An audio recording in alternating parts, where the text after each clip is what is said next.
Venezuela మాజీ అధ్యక్షుడు Nicolas Maduro నిర్బంధం తర్వాత మెక్సికో, క్యూబా, కొలంబియాలకు హెచ్చరికలు జారీ చేసిన అమెరికా అధ్యక్షుడు డొనాల్డ్ ట్రంప్ తాజాగా తన స్వరం మార్చారు.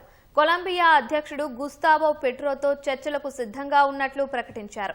గుస్తావోతో స్నేహపూర్వకమైన ఫోన్ సంభాషణ జరిగిందని ట్రూత్ సోషల్ వేదికగా ట్రంప్ పోస్టు చేశారు.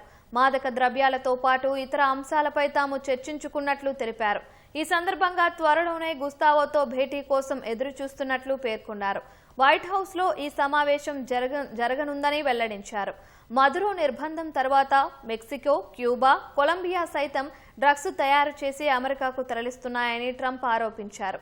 ఈ పద్ధతి మార్చుకోకపోతే వెనెజువెలా లాంటి పరిస్థితినే మీరు కూడా ఎదుర్కోవాల్సి వస్తుందని బెదిరించారు. ఈ హెచ్చరికలపై గుస్తావో కూడా తీవ్రంగా స్పందించారు. ఈ నేపథ్యంలో గుస్తావోతో ట్రంప్ మాట్లాడటం ప్రాధాన్యం సంతరించుకుంది.